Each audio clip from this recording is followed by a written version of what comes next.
Joe Smith, you won the giveaway from last week. Congratulations. Let's chat some trending comic books. I got my 12-sided die. I got my Kitty Pryde and Nightcrawler too, but not exactly. Number 10 on the list, Kitty Pryde and Wolverine. Number 1, a $5 average sale and $140 for a CGC 9.8. What an interesting book. Why is this on the list, Tom? Well, this is her first solo series. Comic fam, slap the like, hit the subscribe button. We got a giveaway on deck. And it's because this is the first appearance of Ogun, who is a ninja sorcerer known for training Wolverine, our Logan, in the samurai ways. Why are we talking about this week? Excitement is at an all-time high right now for the new animated Hulu series Hit Monkey. And in the brand new trailer, we get to see an Oni mask, which some people are speculating may very well be Ogun. Now, seeing the mask doesn't necessarily mean it's going to be this character, and it's very brief. I mean, we for sure see Lady Bullseye. We for sure see Fat Cobra. But this particular character has been featured in comic books in the last year by Peach Momoko in Demon Days. She gender swapped the character, and it's more about the mask than the person behind it. This could be anybody. It could be Ogun, it could be anyone else. There's lots of possibilities for this mask, but 340% increase in copies sold, and this is from a 6-issue set that is really tough to sell outside of those 6 issues, so the odds of you finding the single issues in dollar bins and $2 bins is probably pretty great. The narrative of this show seems to be Hit Monkey going after individuals who deserve to die. Seems like he has like this Batman rule of who he decides to go after and who he doesn't. Considering that these are killers that we're talking about, they may be short-lived on the screen. If members are buying this for Logan's spec, considering this is on Hulu, I do not see that playing out. But what's this? At the list at number 9, another monkey? Yes, we're talking about DC Festival of Heroes, Asian Superhero Celebration number 1, the 1 in 25 variant. $40 average sale, $55 high raw sale for this book that came out back in May. Now, why are we talking about it, and why is there a 967% increase this week? Well, DC Fandom announced that there is a Monkey Prince mini-series. Actually, it's a maxi-series, 12 issues that'll be starting in February of next year, just in time for the Lunar New Year. We also saw a digital copy of Monkey Prince number 0, which gives a little bit of his backstory and how badass his dad is. DC Fandom brought 66 million viewers this past week, 3 times more than last year. Hot damn, comic fan. Monkey Prince, the hype is real. We got to see in issue 0, Monkey King, his father, demonstrate his power, beating Darkseid, saving his family, and setting up the stage for this 12-issue series. We're going to see Darkseid likely come in and cause a ruckus, and demonstrating how much more powerful the Monkey Prince will become. Now, keep in mind, Monkey King has been a mythological thing in Chinese lore for years and years and years. And even now, we have Lego sets, we had Dragon Ball Z that's kind of loosely based on Monkey King. There's even a Monkey King series coming out next year from Netflix that has nothing to do with the DC Monkey Prince. I am very excited to see them take a basically new character and give him their own backstory. I think this 12-issue maxi series is going to be a fun one. Let's discuss some Frank Miller goodness. At the list at number 8, Batman 405, part 2 of the year 1 story by Frank Miller. We have Batman, the Dark Knight, in his first year under the cowl. We have Jim Gordon being notified about someone dressed as a bat fighting crime between the hours of 12 a.m. and 4 a.m. every single night, causing a ruckus on the streets of Gotham. $12 average sales, $225 high sale for a CGC 9.8 back in September, but even now we're seeing $215 sales solidly for a 9.8. Now, so many people talk about Frank Miller's Dark Knight Returns as being one of the best Batman stories ever, but don't sleep on year 1. This Frank Miller, David Mazzucchelli masterpiece is one of the most fantastic pieces. It's great. It explores a different backstory, and it's awesome to see this on the list. Now, why are we talking about it? It's because it's the first appearance of Carmine Falcone and the first appearance of Officer Stanley Merkel, who are both supposed to be in the new Batman. A 250% increase in copies sold after DC Fandom debuting the next trailer for the upcoming Batman movie slated for October 1st release. And we get to see Selena Kyle. We get to see Zoe Kravitz, as well as an unrecognizable Colin Farrell portraying Oswald Cobblepot, the Penguin. This is being described as a near 3-hour-long detective noir, and I am so hyped for it. Make it 8 hours. I will sit through all of it. I'm so excited for anything new and Batman. This is also the first appearance of Sarah Essen. You have to keep in mind that while so many people put Dark Knight Returns up on a pedestal, that's basically an Elseworlds story. It's not DC canon. Whereas when Frank Miller took these characters and actually introduced them in year one, when we started talking about Merkel, when we started talking about Carmine Falcone, these became actual canon, and that's why we've had these stories that people have been able to play off of for the last 35, 40 years. All right, comic fan, we've been doing this show for over 3 years straight, and your boy hasn't skipped a beat. Every single week, rain or shine, sickness and in health, I'm basically marrying each and every one of you. I do. And if you like what we do, you can support it by joining our comic subscription service, where we get an excuse to send you comics every single month, one per box. The November mystery mail call open for enrollment. Comictom101.com, or the link is in the description. Secure 2 exclusives this month, one per box, guaranteed. Venom #1, Ryraf, Garcia. People are saying that this is the best Venom cover that they've ever seen. Now, this is my exclusive, so I won't be that bold to say something like that. However, I agree. And in case this Venom wasn't enough, we have the House of Slaughter #1, Davi Go variant. And you know this is a fire book as well. We're just killing it every single month. You have to support it. Link down below. And what's this? Not even death can stop the spec on this potentially underrated, undervalued book that may spike, that the comic fam may be able to get on the cheap. We're talking at the list at #7, Jungle Action #7. Breathe, Tom. Breathe. So, $25 average sales and $185 for a CGC 9.6. This is the second appearance of Eric Killmonger. Now, he may be dead, but he may not be dead for long. This is also the first appearance of Venom. Maybe the M&M was actually talking about this particular character, but the serpent-wielding ally to Killmonger, who actually appears in a preview at the end of Jungle Action issue #6, which is Killmonger's first full appearance. But here's the thing to consider. Killmonger gets resurrected in, Iron Man Annual 5? Yep. So it's in his character development that he comes back from the dead. Will we see a reprisal by Michael B. Jordan? Is he going to take a break from the static work that he's doing? We'll get to it. I think that this is a great potential because a second appearance that's going for $25 average sales and a 9.6 under 200, hitting $185. We'll see major upticks just like that Iron Man Annual 5, I suspect, because Michael B. Jordan is too much of an A-lister to just let go, to stop using, especially when this franchise is in desperate need of talent. And Tom, I don't think you're alone in that thought, because it's a 450% increase in copies sold over last week. Also bear in mind that 9.6s and 9.4s have been found for as little as $100, with a 9.2 selling for $40.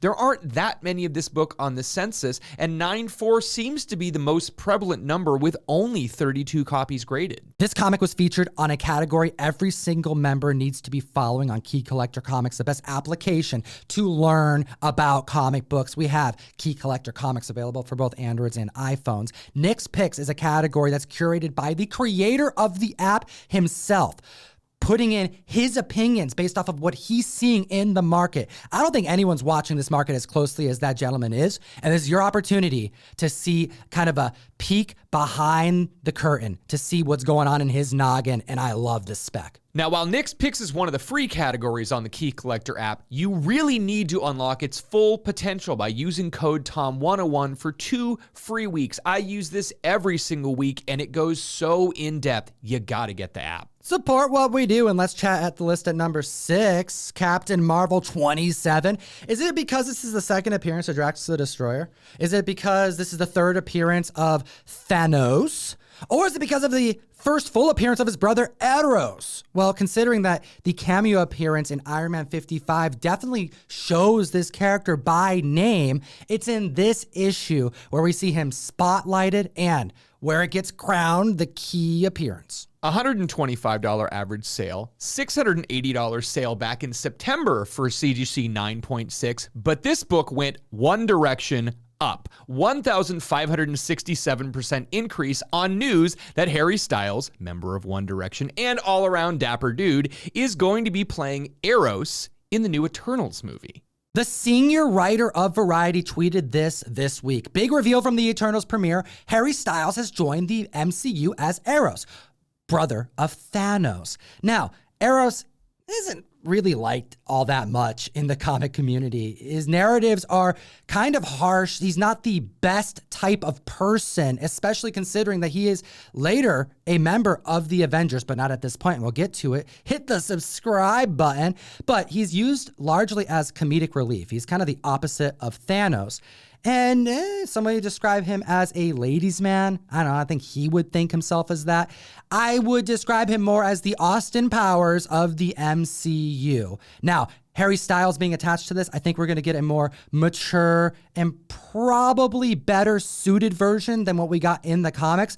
I digress because it has spiked this comic up for this hopeless romantic. The comic fam has been busy, Tom. We're getting tags left and right this last week. So many great people. We're going to shout out a few of you right now. If you got one of the books we chat about, we want to see them over on Instagram. Tag us at Comictom101 and Russ over at Mill Geek Comics. Rickverse and 123 Ready Comics both knows what lurks behind the beehive. We've got Average Will with his son showing off him, Thor number 165. Same with Illusionary Comics showing off his high-grade copy at 8.5, signed by Stan the Man Lee. IG Master Collector and Comics showing off his Letter 44 Charles Soule goodness that's signed. Comic Variants Authority showing off a Youngblood number 2, and my favorite Todd McFarlane cover, Eric Larson cover, ASM 346 by My Comic Book Journey. Now members are finding stuff in dollar bins. Keep up the hunt. Well done to She Geek 78 showing off her Brightest Day number 1, the second Aqualad. And we've also got Hoodwood Comics showing off his Vigilante number 1,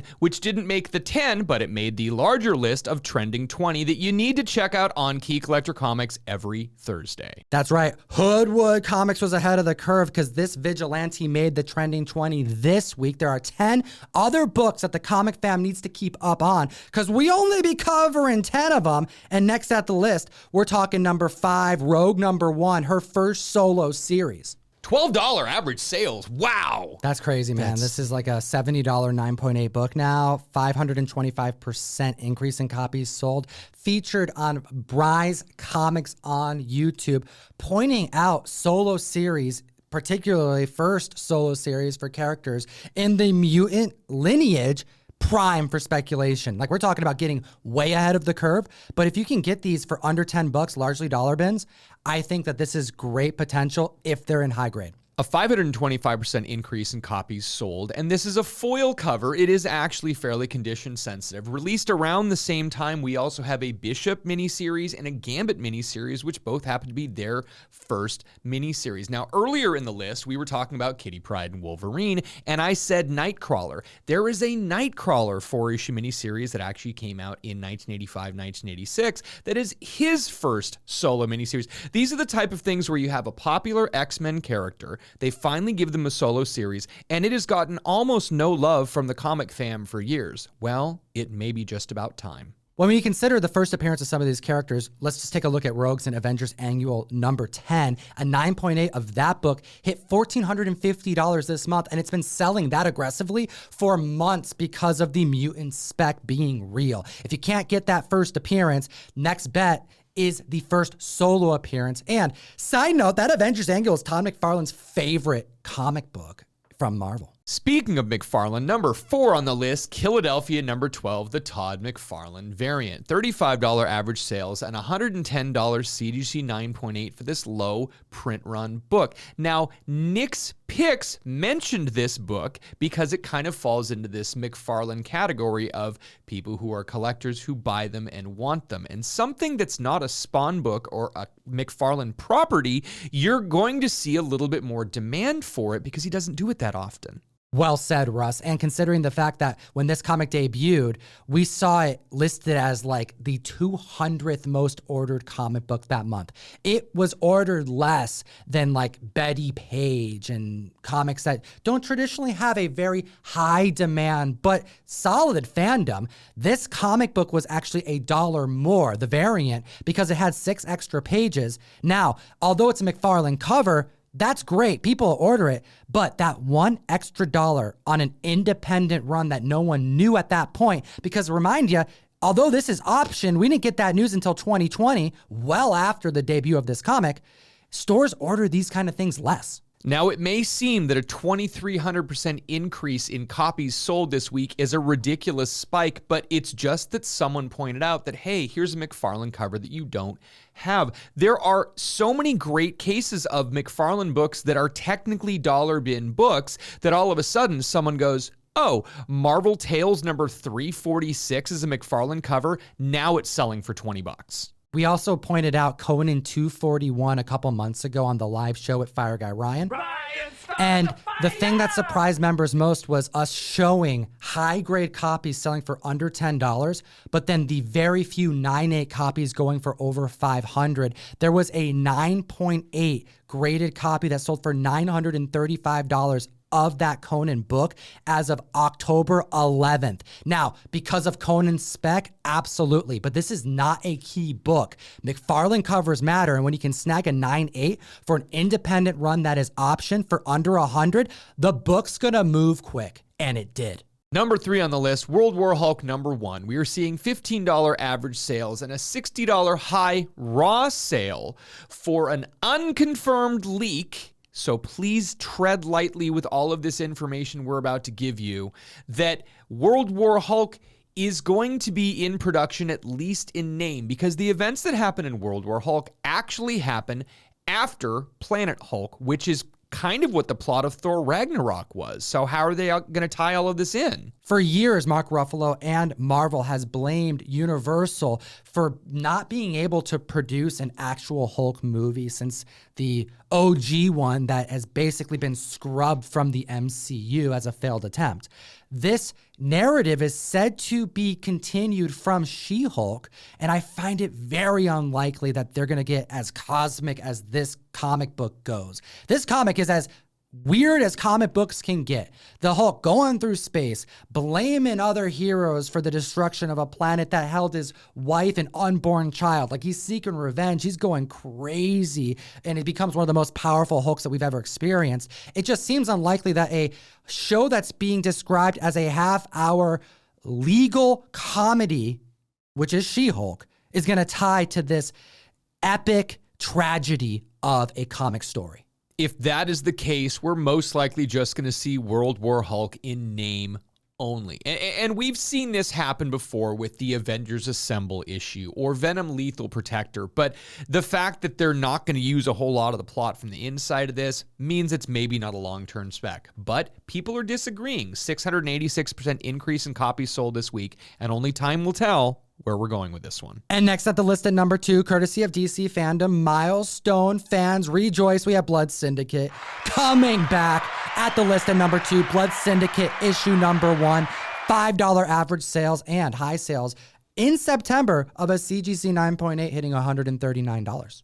1,633% increase. And that's a lot considering we've been talking about Static and we've been talking about some of these other milestone characters. We know that DC released a new Static comic. We know that there's a new Hardware and Icon comic. It's interesting to me that it took so long for people to catch on to the Blood Syndicate and that they're probably doing something with it. This is one of those books that you should have been specking on. It's affordable, it's beloved, it's a 33-issue series created by the Milestone legendary team of creators. Dennis Cowan is still working on new hardware, icon, and static books, and this is just such a low-risk, low-entry-level, $5 average sales is what we're saying. I mean, this is the type of thing that people should have been picking up when we knew there was going to be more happening with this universe. DC Fandom also confirmed by Dennis Cowan that Randy McKinnon is currently working on a script for Static Shock, a feature film in production with Warner Brothers and Michael B. Jordan. We are going to see some characters from the Dakota-verse, and is not going to stop at Static. Number 1 on the list is very possibly one of the biggest dollar bin books that you can find in the wild. Hit the subscribe, slap the like button. Let me know what you think about this video. I enter you to win an Inhyukli Wolverine #1 Milky Comics Comictom exclusive. And number 1 on the list, we're talking about Avengers 232, $40 average sales. A CGC 9.8 hitting, wait for it, $950 this week. This is such a crazy book. Again, Harry Styles spike in this book because this is when Star Fox, also known as Eros, joins the Avengers. And every time I hear the word Star Fox, I'm always thinking about Star Fox 64. I'm a big video game guy. That's what I want to think about. But all of a sudden, no, here's a comic guy that I need to care about. He actually gets named Star Fox by Wasp in the Avengers onboarding in this issue. So it's a definite minor key, and if you can't get his first appearance, this is definitely one that you can find on the hunt, as you mentioned. And considering that James Gunn has said that he is essentially leaving the Guardians of the Galaxy trilogy as is. Once he puts out this movie, he's not going to be writing these characters again, or at least in the same way that he once did. We are going to be seeing a new list of big personalities, cosmic characters likely to hit the screen. And I think Star Fox just became one of them. So we know that we're in a transition between phases right now, and there's already a lot of information, and we've seen some of these characters, and we're talking about potentially seeing more characters like Howard the Duck, Pip the Troll, Quasar, Moondragon, Phyla Vale, and Nova. I mean, this is an interesting time in the MCU, and a great opportunity for them to introduce some characters that are lesser known. A 2,000% increase in copies sold since the information dropping this week. Comic fam, as always, Geek responsibly. Enough said. Holy smokes, Russ. Whatnot Wednesday was lit. It absolutely was, Tom. Thank you, everyone in the Comic Fam, for coming out and joining us last Wednesday. And keep in mind that every single Wednesday, we have a loaded slate of comic book sellers with $1 start auctions on the Whatnot app. You got to get the app. You got to follow all of the sellers so you can get in on the hype. I never thought 60-second auctions would be so damn fun. We had Nerdy Girl Comics. We had Skeleton Key, Sammy and Tony joining. Comic Pops, My Faja, Russ, you were there. I was there. The Golden Age Guru, the Powerful Rage Theo. 7 hours straight of solid comic book goodness. Comic Fam, hit the link in the description. Follow us on Whatnot, and take a look at these 2 other videos. Todd McFarlane was back on the podcast, and it's right there for you to enjoy. Hot 10 with Gem Mint from Gem Mint Collectibles. It's your boy Gem Mint. The Hot 10 comics defining this generation of collectors. You got to stay up on the market, and have a great week.